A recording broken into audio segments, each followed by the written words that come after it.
Hello students, welcome to Prep Gems. हमारा आज का टॉपिक है crystal field splitting in octahedral complexes.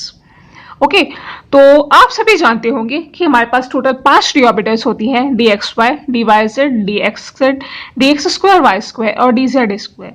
Okay, ये टोटल 5 डी ऑर्बिटल्स हैं। अगर आपको इनके बारे में नहीं पता है तो प्लीज मुझे कमेंट सेक्शन में बताइएगा, मैं इस टॉपिक पर सेपरेट वीडियो बना दूंगी। अभी के लिए ये देखिए कि जब भी कोई फ्री मेटल आयन होता है, फ्री मेटल आयन के अंदर जो 5 डी ऑर्बिटल्स होती हैं, इनकी एनर्जी सेम होती है। इन 5 ऑर्बिटल्स की एनर्जी सेम है, तो इनको हम बोलते हैं डिजेनरेट ऑर्बिटल्स। जब एनर्जी सेम होती है तब ऑर्बिटल्स को हम डिजेनरेट ऑर्बिटल्स बोलते हैं। ओके, सो ऑक्टाहेड्रल कॉम्प्लेक्स बन जाता है Ml6n+। तो मेटल के डी इलेक्ट्रॉन्स और लिगेंड के इलेक्ट्रॉन्स के बीच में रिपल्शन होता है। मतलब जो मेटल के डी इलेक्ट्रॉन्स हैं, ये मेटल, आप ये एक ऑक्टाहेड्रल कॉम्प्लेक्स बना हुआ है, तो मेटल के डी इलेक्ट्रॉन्स और लिगेंड के इलेक्ट्रॉन्स के बीच में रिपल्शन होता है, जिसकी वजह से क्या होता है, जो मेटल के डी इलेक्ट्रॉन्स है इनकी एनर्जी इंक्रीज हो जाती है। मेटल के डी इलेक्ट्रॉन्स की एनर्जी इंक्रीज हो गई।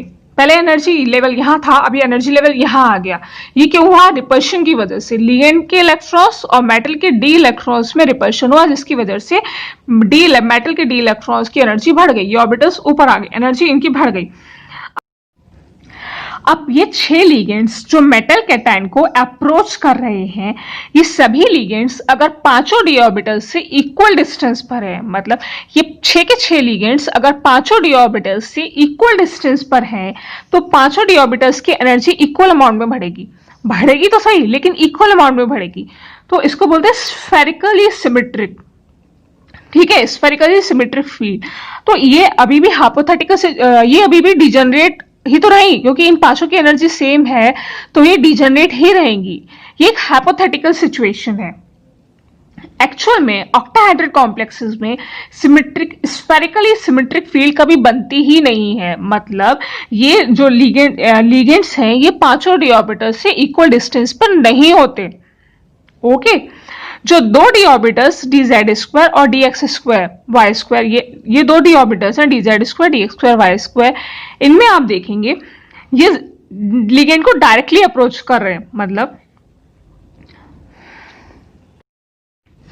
जो लिगेंड्स हैं, ये एक्स एक्सिस, वाई एक्सिस और ये जेड एक्सिस, जो लिगेंड्स हैं ये एक्स, वाई और जेड एक्सिस की अलोंग मेटल कैटायन को अप्रोच कर रहे हैं। ओके, अब आप ये देखिए, जो डी जेड स्क्वायर ऑर्बिटल है, ये डायरेक्टली जेड एक्सिस को अलोंग करती है और लिगेंड भी जेड एक्सिस से आ रहा है। ठीक है, और इधर एक्स स्क्वायर वाई स्क्वायर में आप देखेंगे ये भी एक्स और वाई एक्सिस को डायरेक्टली अलाइन करती है और लिगेंड भी एक्स और वाई एक्सिस के अप्रोच कर रहा है।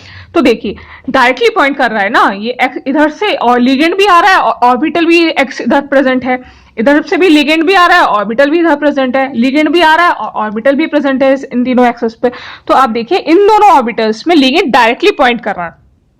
ओके, जबकि इन तीनों ऑर्बिटल्स में आप देखिए, ये जो है एक्स और वाई एक्सिस के बीच में लाइन करते हैं। ठीक है, ये जो d x square x y orbital में देखिए, डी एक्स वाई ऑर्बिटल में ये एक्स और वाई एक्सिस के बीच में अलाइन करते हैं, जबकि लिगेंड तो इधर से आ रहा है, लिगेंड आ रहा है वाई एक्सिस से, इधर एक्स और वाई एक्सिस से लिगेंड अप्रोच कर रहा है, और ऑर्बिटल तो इनके बीच में प्रेजेंट है ना, ऑर्बिटल तो इधर बीच में इस तरह के प्रेजेंट है और लिगेंड आ रहा है इधर से, तो ये डायरेक्टली तो पॉइंट कर नहीं रहा ना लिगेंड को, तो इनको रिपल्शन कम फील होता है।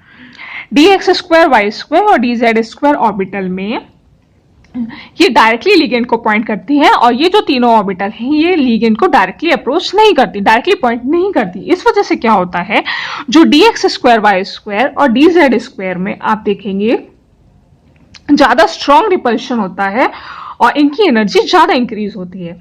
D x y, d y z और डी एक्स जेड में ये लिगेंड से दूर होते हैं, डायरेक्टली अप्रोच नहीं करते। ये तीनों ऑर्बिटल्स जो हैं लिगेंड से दूर होती हैं, इनको ज्यादा रिपल्शन फील नहीं होता, तो इनकी एनर्जी हाइपोथेटिकल एनर्जी से थोड़ी कम होती है।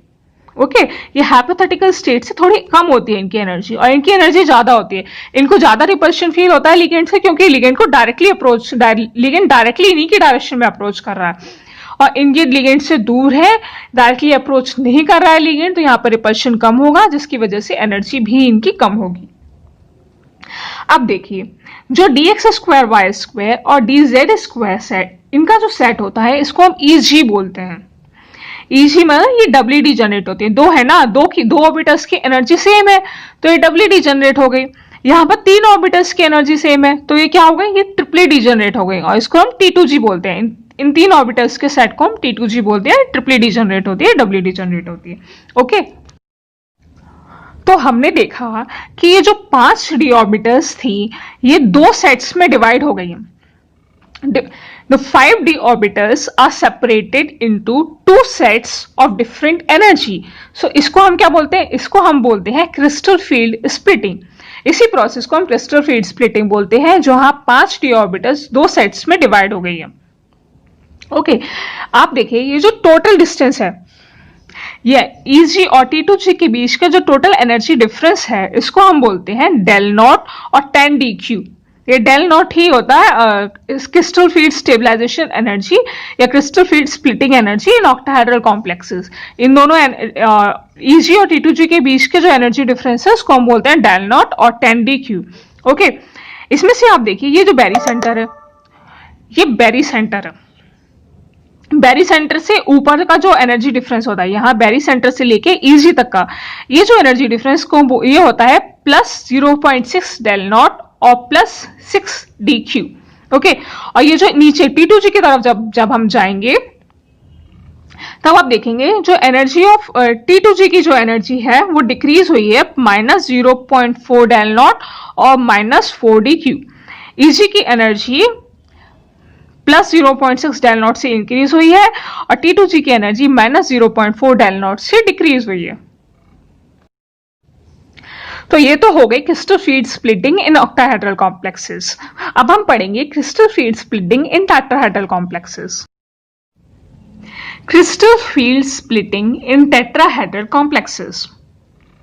टेट्राहेड्रल कॉम्प्लेक्स में क्रिस्टल फील्ड स्प्लिटिंग को समझने के लिए पहले आप ये समझिए, ये एक क्यूब है। टेट्राहेड्रल कॉम्प्लेक्स कैसा होता है इसको आप क्यूब की फॉर्म में समझिए। ये सेंटर में, क्यूब के सेंटर में मेटल कैटायन प्रेजेंट है और ये कॉर्नर्स पे, इन 4 कॉर्नर्स पे, इस कॉर्नर पर, इस कॉर्नर पर, ये कॉर्नर और ये कॉर्नर, इन कॉर्नर्स पर लिगेंड प्रेजेंट है। ये एक्स, वाई और जेड एक्सिस है। अब ये देखिए लिगेंड जो है, ये देखिए यहाँ पर जो लिगेंड है डायरेक्ट एक्स एक्सिस से अप्रोच नहीं कर रहा, ये एक्स और ये जो है इधर बीच से अप्रोच कर रहा है। Z और Y एक्सिस के बीच से लिगेंड आ रहा है। X या Y एक्स, Z एक्सिस से कोई लिगेंड नहीं आ रहा, Y एक्सिस से कोई लिगेंड अप्रोच नहीं कर रहा, X एक्सिस से भी कोई लिगेंड अप्रोच नहीं कर रहा। लिगेंड जो है वो इसके बीच से अप्रोच कर रहा है। यहां पर भी लिगेंड बीच से अप्रोच कर रहा है। इधर देखिए यहां भी लिगेंड बीच से अप्रोच कर रहा है, इधर भी लिगेंड बीच से अप्रोच कर रहा है। और बीच से जब अप्रोच करेगा लिगेंड तो वो DXY, DYZ और DXZ ऑर्बिटल्स इनकी ज्यादा क्लोज होगा in compare to DX2Y2 and DZ2 orbital. ये बिल्कुल ऑक्टाहेड्रल के केस का उल्टा हो गया। वहां पर क्या हो रहा था, ऑक्टाहेड्रल कॉम्प्लेक्सेस के केस में हमने देखा था कि जो लिगेंड है वहां पे तो लिगेंड एक्स, वाई और जेड एक्सिस के अलोंग ही अप्रोच कर रहा था, लेकिन टेट्राहेड्रल कॉम्प्लेक्स में क्या होगा, जो लिगेंड है ना इन एक्सिस के बीच से अप्रोच कर रहे हैं। तो इस वजह से DXY, DYZ और DXZ ऑर्बिटल्स के करीब होगा लिगेंड और DX2Y2 और DZ2 ऑर्बिटल इनसे दूर होगा, जिसकी वजह से जो DXY, DYZ और DXZ ऑर्बिटल्स इनको ज्यादा रिपल्शन फील होगा। मतलब ये जो 3 ऑर्बिटल्स है इनको ज्यादा रिपल्शन फील होगा और इनकी एनर्जी ज्यादा इंक्रीज हो जाएगी। ये जो DX2Y2 और DZ2 ऑर्बिटल है इनको कम रिपल्शन फील होगा और इनकी एनर्जी डिक्रीज हो जाएगी, क्योंकि लिगेंड इनसे तो दूर है ना, डायरेक्ट अलाइन तो कर नहीं रहे वो एक्सिस, ना जेड एक्सिस के अलोंग, किसी भी एक्सिस के अलोंग लिगेंड नहीं आ रहा, तो इनकी वजह इनकी एनर्जी कम हो जाएगी, इनको रिपल्शन कम महसूस होगा, इनको ज्यादा रिपल्शन महसूस होगा, इसलिए इनकी एनर्जी बढ़ जाएगी। तो अब ये जो DX2Y2 और DZ2 इस ऑर्बिटल, इन 2 ऑर्बिटल्स के सेट को हम बोलते हैं E और इन 3 ऑर्बिटल्स के सेट को हम बोलते हैं T2। आप ध्यान देंगे मैंने इसके आगे G नहीं लगाया, T2G नहीं किया और EG नहीं किया। ऐसा क्यों नहीं किया, ये देखिए subscript G is not used with T2 and E sets. क्यों? क्योंकि टेट्राहेड्रल कॉम्प्लेक्स में इन्वर्जन सेंटर नहीं होता। अब आप कहेंगे इन्वर्जन सेंटर क्या होता है? इन्वर्जन सेंटर ये होता है कि देखिए इन्वर्जन सेंटर ऐसा होता है कि आपने इधर ऑक्टाहेड्रल कॉम्प्लेक्स को देखिए, मेटल कैटायन से इतनी दूरी पर एक लिगेंड प्रेजेंट है, तो इतनी ही दूरी पर दूसरी साइड भी एक लिगेंड प्रेजेंट है। दोनों का कैंसिल आउट, जितनी दूरी यहां से जितना दूर गए और इधर से इतना दूर गए, बिल्कुल अपोजिट एक लिगेंड प्रेजेंट है। ऐसे इधर से इतना दूर गए और अपोजिट डायरेक्शन में इतना दूर गए, दोनों साइड्स पे लिगेंड प्रेजेंट है। यहां से इतना दूर गए और इधर से इतना दूर है, यहां भी एक लिगेंड प्रेजेंट है, तो यहां पर बीच में इन्वर्जन सेंटर होगा। इस इन्वर्जन सेंटर की वजह से ही मैंने जी लगाया है। टेट्राहेड्रल कॉम्प्लेक्सेस में ऐसा नहीं होता।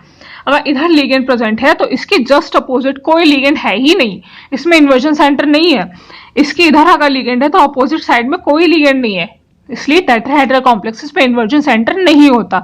इसलिए यहां पर मैं सबस्क्रिप्ट जी नहीं लगाया।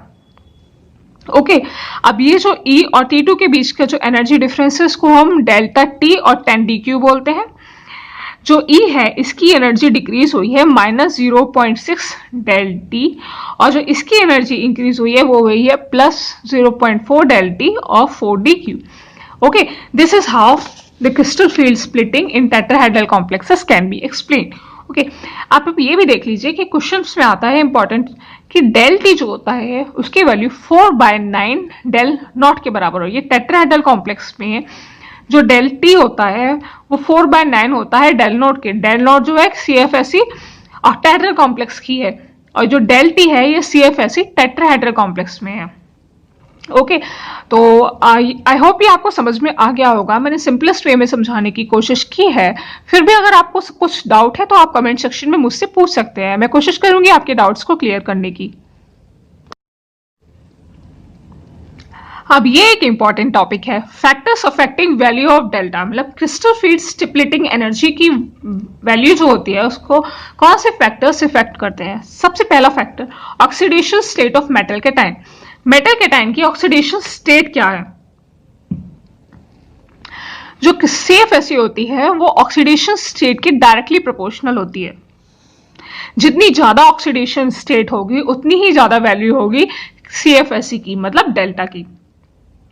मोर ऑक्सीडेशन स्टेट जितनी ज्यादा होगी लिगेंड मेटल को उतना क्लोजली अप्रोच करेगा। ऑक्सीडेशन स्टेट अगर मेटल की ज्यादा है तो वो लिगेंड को अट्रैक्ट करेगा, तो लिगेंड उतनी ज्यादा अप्रोच करेगा, ligand will approach more closely.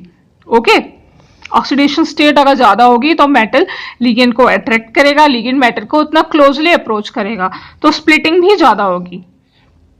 Okay, अब दूसरा फैक्टर है सेम ऑक्सीडेशन स्टेट। अगर ऑक्सीडेशन स्टेट सेम है लेकिन जो डी इलेक्ट्रॉन्स है वो डिफरेंट है, तो आप ये देखेंगे जो CFSE होती है वो इनवर्सली प्रोपोर्शनल होती है नंबर ऑफ डी इलेक्ट्रॉन्स के। डी इलेक्ट्रॉन्स जितने ज्यादा होंगे CFSE उतनी ही कम होगी। क्यों? Higher the number of d electrons, अगर डी इलेक्ट्रॉन्स जो है वो ज्यादा होंगे तो क्या होगा, वो लिगेंड को रिपेल करेंगे। Prevent the ligand to come closer to the metal cation. जो डी इलेक्ट्रॉन्स होते हैं वो लिगेंड को रिपेल करेंगे, वो लिगेंड को मेटल से दूर करेंगे। उसकी वजह से लिगेंड मेटल के क्लोज नहीं आ पाएगा और CFSE की उतनी कम स्प्लिटिंग होगी। लिगेंड जितना दूर होगा स्प्लिटिंग भी उतनी कम होगी। ओके, तो यहाँ पर जो डी इलेक्ट्रॉन्स होते हैं वो CFSE की वैल्यू को इनवर्सली प्रोपोर्शनल होते हैं। तीसरा फैक्टर है principal quantum number of d orbitals of metal cation. देखो 3D सीरीज, 4D सीरीज और 5D सीरीज। 3D सीरीज में कोबाल्ट है, 4D सीरीज में रोडियम है और 5D सीरीज में इरिडियम है। हम देखेंगे कि डाउन द ग्रुप है जो वो CFSE की वैल्यू है वो इंक्रीज हो रही है, डेल्टा की वैल्यू इंक्रीज हो रही है। क्यों? देखो पहले 3D के लिए 23,000, 4D के लिए 34,100, 5D के लिए 41,200 सेंटीमीटर इनवर्स। अब ऐसा क्यों? देखिए डाउन द ग्रुप हमें पता है कि पीरियोडिक टेबल में down the group size increase होता है, तो down the group size of d orbitals increase, तो क्या होगा, साइज इंक्रीज हो रहा है तो इलेक्ट्रॉन डेंसिटी डिक्रीज होगी। अब साइज अगर ज्यादा होगा तो इलेक्ट्रॉन्स दूर दूर होंगे, तो इसकी वजह से इलेक्ट्रॉन डेंसिटी डिक्रीज कर जाएगी। Ligand can approach the metal cation closely. Electron density अगर कम होगी तो वो लिगेंड को रिपेल नहीं कर पाएगी, जिसकी वजह से जो लिगेंड है वो मेटल कैटायन के क्लोजली अप्रोच कर सकते हैं। ठीक है, दूसरा फैक्टर है स्टीरिक हिंड्रेंस। अगर स्टीरिक हिंड्रेंस कम होगा तो लिगेंड मेटल को इजीली अप्रोच कर पाएंगे और CFSE की वैल्यू इंक्रीज हो जाएगी। ओके, एक चौथा फैक्टर और सबसे इंपॉर्टेंट फैक्टर है वो है स्पेक्ट्रोकेमिकल सीरीज। देखिए, जो चौथा फैक्टर है वो है नेचर ऑफ लिगेंड। इसको समझने के लिए आपको याद होनी चाहिए स्पेक्ट्रोकेमिकल सीरीज। ये स्पेक्ट्रोकेमिकल सीरीज है, इसको आप कैसे याद करेंगे? इसको याद रखने के लिए एक शॉर्ट ट्रिक है मेरे पास, वो मैं आपको बताऊंगी, पहले समझ लीजिए। देखिए, स्पेक्ट्रोकेमिकल सीरीज में जो इस तरफ जो लिगेंड्स होते हैं वीक लिगेंड्स होते हैं, इन वीक लिगेंड्स होते हैं, इनकी वजह कम स्प्लिटिंग दिखाते हैं। कम स्प्लिटिंग दिखाएंगे तो जो डेल्टा की वैल्यू है वो कम होगी। ओके, सीएफएससी की वैल्यू कम होगी। और जो इस सीरीज में इस तरफ जो लिगेंड्स होते हैं ये स्ट्रॉन्ग लिगेंड्स होते हैं। एनओ सबसे स्ट्रॉन्ग लिगेंड, इसके बाद सीओ, फिर CN माइनस, PR3, ये स्ट्रॉन्ग लिगेंड्स होते हैं, स्ट्रॉन्ग पाई एक्सेप्टर होते हैं। ये ज्यादा स्प्लिटिंग कराते हैं, कॉज लार्ज स्प्लिटिंग और लो स्पिन कॉम्प्लेक्स बनाते हैं। इस तरफ जो लिगेंड्स होते हैं वो हाई डेल्टा की वैल्यू दिखाते हैं, क्योंकि ये स्प्लिटिंग ज्यादा कराएंगे तो CFSC की वैल्यू भी ज्यादा ही होगी। इस वजह से ये लो स्पिन कॉम्प्लेक्स बनाते हैं। अगर आपको नहीं पता हाई स्पिन और लो स्पिन कॉम्प्लेक्स क्या होते हैं तो प्लीज मुझे कमेंट सेक्शन में जरूर बताइएगा। स्पेक्ट्रोकेमिकल सीरीज को कैसे याद करेंगे, इसके लिए एक शॉर्ट ट्रिक है जो मैं आपको बता देती हूं। स्पेक्ट्रोकेमिकल सीरीज को याद करने की ट्रिक कुछ इस तरह से है, थोड़ा फनी है लेकिन आपको याद हो जाएगा। आई बर्बादी, आई से आयोडीन आई माइनस, बर्बादी से Br माइनस ब्रोमीन, शनि इज SCN, क्लास फॉक्लोरीन से S2 माइनस, फरार से F माइनस, आई बर्बादी, शनि क्लास से फरार। ओके, इतना याद हो गया। ओ मतलब OH, ओ ऑक्जेलेटो, पानी सुनो, आई बर्बादी, शनि क्लास से फरार, ओ ऑक्जेलेटो, पानी सुनो, EDTA एंड अमोनिया,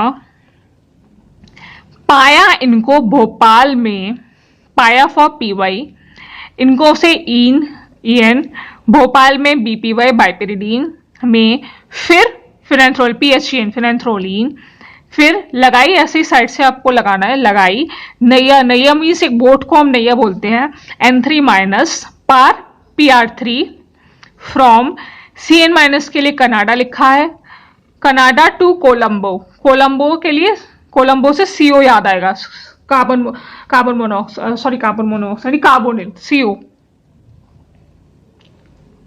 ठीक है।